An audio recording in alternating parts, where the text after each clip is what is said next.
Je vais ouvrir pour des questions de la salle. Compte tenu qu'on est sur le web, ça prend un micro pour pouvoir poser votre question. Et je vous demanderai aussi, on a un éclairage tamisé, je ne vous vois pas tous, alors de vous présenter, dire qui vous êtes avant de poser votre question. Et n'oubliez pas que si vous avez des expériences à partager, on a encore 15 minutes à nous. Alors, on voudrait vraiment que ça ne soit pas juste les panélistes, les conférenciers, mais vous qui nous fassiez part de vos expériences personnelles, de vos conseils et des choses que vous pensez qu'ensemble, on devrait faire en lien avec les développements durables, médias sociaux. Alors, à qui la parole pour casser la glace? Daniel Normandin, Quantis CIREG. Je trouve ça très intéressant, mais je suis un peu inquiet par rapport au temps qu'on passe là-dessus. Pour une petite organisation, qu'est-ce que ça veut dire? Est-ce qu'il faut mettre quelqu'un à temps plein juste pour répondre aux questions? Parce que lorsqu'on lance une conversation sur une thématique particulière, ça peut aller très loin. Puis on peut perdre des journées en débat. Où est-ce qu'on arrête? Où est-ce qu'on commence dans tout ça, en fait? Et la question est très appropriée, Daniel, parce que même nous, notre petite équipe, dans un gros bureau, quand on a voulu faire cet événement-ci, et je compare avec mes habitudes de petits points verts pas compliqués, il y a tellement de logistique. Si tu veux être sur un blog, il faut que tu sois disponible, il faut que tu prennes des questions, tu répondes. Ça pourrait être un emploi à temps plein, on s'entend. Alors, j'aimerais que quelqu'un puisse donner quelques conseils à la PME. Oui, je trouve la question très intéressante parce qu'on me la pose régulièrement, pas plus tard qu'hier, parce que je donne des cours à l'université de Sherbrooke, justement, en médias numériques. Et cette question est très pertinente de savoir, mais comment on va trouver des nouvelles ressources, des nouveaux moyens? L'objectif reste le même, objectif de communication, de vente, d'image, de rejoindre son public, ses partenaires. Et il y a déjà un budget, il y a déjà des personnes qui sont là-dessus. Il suffit de réorienter les budgets et les personnes. Et avec Deloitte, ça fait maintenant 2 ans que je travaille avec Deloitte pour les conseiller, les accompagner avec Kathleen sur cette démarche-là. Et précisément, je pense au TMT Prediction, et les chiffres avaient été donnés officiellement lors de la présentation, je pourrais le dire, ça a été juste de la campagne qui avait été faite avant sur les magazines, typiquement, pour parler des TMT Prediction. Les budgets ont été réorientés à 100% sur les médias sociaux et sur rendre l'événement beaucoup plus interactif. Et le budget avait été divisé par 5. Donc, pour dire que avec un même budget ou un budget plus réduit, on peut être aussi efficace, voire beaucoup plus efficace. Puis Kathleen pourrait témoigner sur les retombées. Donc, c'est de se dire, mais le changement ne va pas se faire en une seule journée. Je veux dire, et il faut accompagner ce changement. On parlait, dans ma conclusion de l'intro, je disais d'accompagner en interne les personnes pour les sensibiliser. Mais c'est de se dire des ressources autant humaines que financières, de les réorienter vers ces nouveaux outils pour répondre toujours au même objectif. Mais je veux dire, là, c'est une démarche aussi durable de communication. C'est-à-dire qu'on peut mieux utiliser le temps et l'argent avec ces nouveaux outils. Oui, mais je vous arrête un peu parce que là, je vous parle de PME, vous me parlez de Deloitte. Je pense que c'est 2 réalités, là. Chez nous, on n'a pas personne à temps plein dans l'entreprise au niveau des communications. Puis le budget de communication, en fait, il faut le décider au jour le jour, finalement, parce que on est une PME en démarrage. Okay? Oui. Bon. Alors, est-ce qu'on doit concentrer tous nos efforts, nos énergies de communication uniquement vers les médias sociaux parce que c'est la nouvelle tendance, ou bien on reste encore avec le vieux système télé, pas télé, mais en fait médias écrits, par exemple? Où est-ce qu'on doit mettre nos efforts là-dedans? Alors, c'est jamais ou tout l'un ou tout l'autre. Hein. Quand ça part d'une stratégie, vous dites, vous investissez au jour le jour. Déjà, je vous conseillerais d'avoir une stratégie un peu plus long terme. Je sais que quand on est une PME, il faut réagir très vite. J'ai moi-même une PME, donc je sais ce que c'est. Mais il faut quand même avoir une ligne directrice, un positionnement. Vous n'allez pas changer de client ou de produit ou de service du jour au lendemain. Donc, c'est de partir de la base, de l'objectif, de la stratégie, et de se dire quel est l'outil, quel est le média qui répond le mieux et qui a le meilleur retour sur investissement. Et je dirais que les médias sociaux ont un très bon retour sur investissement, mais ce n'est jamais ou tout l'un ou tout l'autre. Oui, moi, j'ajouterais à ça aussi de faire une analyse stratégique pour savoir où est votre niche, où est votre cible, en fait, où est votre public. Puis si la réponse, c'est qu'il y a une grosse partie de votre public qui est sur le web, bien oui, il faut peut-être faire un chiffre puis se concentrer là-dessus. Mais comme ça, moi, je trouve que j'ai pas assez d'informations pour répondre. Puis si vous réalisez que votre cible est sur le web, là, c'est quand même une demi-personne. Nous, c'est du B2B qu'on fait, en fait. C'est pas du B2C. Deloitte aussi. On va essayer de prendre des questions rapides pour permettre au plus grand nombre de poser leurs questions, des réponses courtes.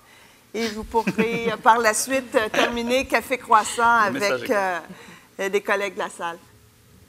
Bonjour, Michael Carlier, Novae. Ma question est adressée plutôt à Leslie, mais peut-être aux autres panélistes aussi.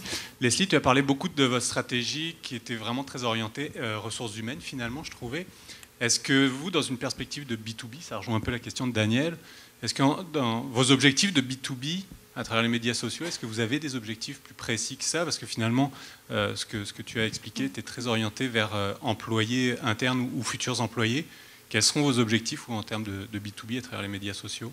C'est un peu comme Kathleen vient de dire, c'est un peu selon le cible que vous voulez rejoindre. Donc, pour nous, nous voyons que les médias sociaux sont le plus utiles pour les employés et les futurs employés. Mais il y a aussi tout un autre aspect dont je n'ai pas eu le temps de vraiment explorer trop, c'est vraiment le fait que, étant donné que nous sommes une grande entreprise multinationale, active dans plusieurs secteurs partout au monde, nous sommes une cible très naturelle pour beaucoup d'organismes non gouvernementaux. Et il y a beaucoup de campagnes contre nous, un peu pas au niveau de Killer KitKat, heureusement, mais vraiment de ce genre de choses où on reçoit des demandes d'informations sur notre présence, par exemple, à Sochi pour les Olympiques. Il y avait des questions concernant l'impact environnemental. Donc, pour ce genre de choses, un de mes plans pour le futur, c'est bien de créer des campagnes pour vraiment parler de ça, pour parler de notre implication sociale, ce que nous faisons. Mais pour le moment, c'est vraiment ciblé. Le premier niveau, si vous voulez, c'est vraiment pour les employés futurs. Après ça, c'est pour les autres parties prenantes, les communautés, parce que la communauté et notre implication sociale, c'est extrêmement important pour nous. Et après ça, on va voir. Mais pour débuter, c'est vrai que c'est vraiment pour parler à une certaine cible très particulière. Ici, nous avons une question Twitter, ici, de Deloitte. Donc, sur le Twitter de Deloitte, il y a l'internaute Yves H. qui nous demande combien de personnes n'ont pas utilisé leur voiture pour réduire leur empreinte écologique ce matin. Donc, c'est...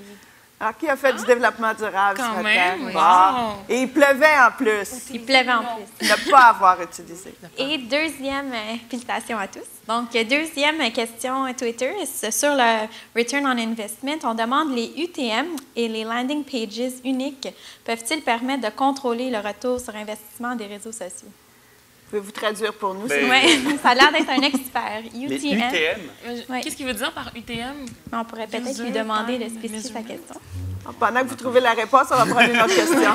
Oui, bonjour, Martin Velcat de Yogo Liberté. Merci pour la présentation. J'ai une question qui part de mon expérience personnelle parce que moi, on est une compagnie justement qui vise à des nouveaux clients. Donc, quand on est sur le web, on fait de la prospection un petit peu, puis on diffuse nos valeurs. Je me suis aperçu, moi, parce que je ne suis pas un immense utilisateur, mais je me suis mis sur LinkedIn et Facebook et tout ça, suite au conseil de tous les panélistes qui m'ont tout le temps dit de le faire. Je m'aperçois aussi qu'il y a beaucoup de monde de la communauté que je veux rejoindre qui n'est pas vraiment plus là que moi. Donc, je représente quand même une majorité, même parmi ces 500 millions de personnes. Il y a des petits usagers comme moi qui sont les personnes à qui je veux parler. Et je trouve souvent qu'on est complètement bombardé. Donc, je me suis abonné et il y a des marques qui me sont apparues tout à fait très abusives du média social, des blogs ou des... j'en ai plein. Moi, je peux en nommer aussi, mais Stonyfield sont allés au... Je sais pas où, c'est ma compétition, donc j'ai le droit d'en parler. Mais ils sont allés à Copenhague et j'ai reçu à peu près, je pense que je recevais 25 messages par jour sur Twitter. Donc, pour moi, c'était rendu de la pollution. Et je ne trouve pas qu'on a un discours. Je n'ai pas entendu beaucoup ce discours-là. Quand est-ce que c'est trop? Ou est-ce qu'il y a des études qui sont sorties là-dessus? Parce que en essayant de faire bien, la quantité devient trop, puis ça devient négatif. Je ne sais pas si vous pouvez m'éclairer là-dessus, si vous en entendez parler un petit peu. Moi, je peux dire en général, c'est sûr que premièrement, pour la première partie de votre question, si votre cible n'est pas là, ben alors ne mettez pas vos énergies là, mais assurez-vous qu'elle n'est pas là.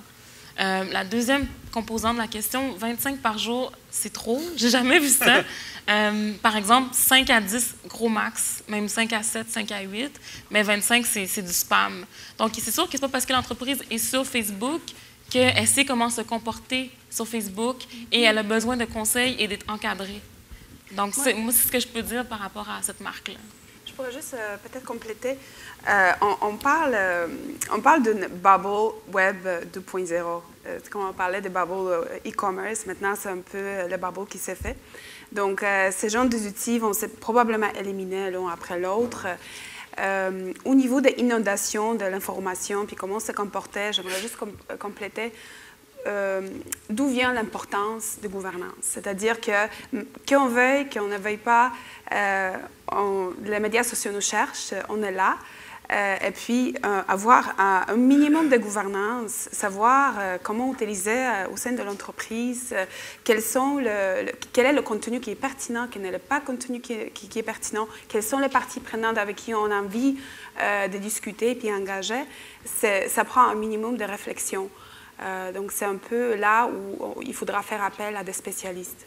Et comme c'est interactif, je pense que c'est pas comme l'époque où chaque entreprise construisait sa page web, soit que tu avais quelqu'un qui était habilité pour le faire ou tu embauchais un consultant, tu le mets à jour. Mais là, c'est tellement interactif que tu dois, en fait, je reviens toujours à l'idée d'amis, puis plus j'y pense, plus c'est intéressant comme référence. Il y a une limite au nombre d'amis que tu vas avoir aussi dans ta vie, tu les choisis et tu t'organises des activités avec, puis c'est un peu dans le même sens qu'il faut le voir. D'où l'importance pour ça, comme n'importe quoi d'autre, je dirais, d'avoir une bonne approche stratégique. Et j'en profite, étant donné que c'est un événement de Deloitte, juste pour vous mentionner que notre collègue Raza, qui est de Toronto, est avec nous et c'est le spécialiste chez Deloitte dans la consultation pour aider les entreprises à développer une stratégie qui réponde à leurs besoins. De toute évidence, parce que les besoins de Deloitte, ce n'est pas nécessairement les besoins de Quantis et autres, mais là, comme ailleurs, de toute évidence, je ne suis pas une utilisatrice fervente, mais il y a de la pollution qui se développe là au même titre que dans le domaine de l'environnement, il faut croire.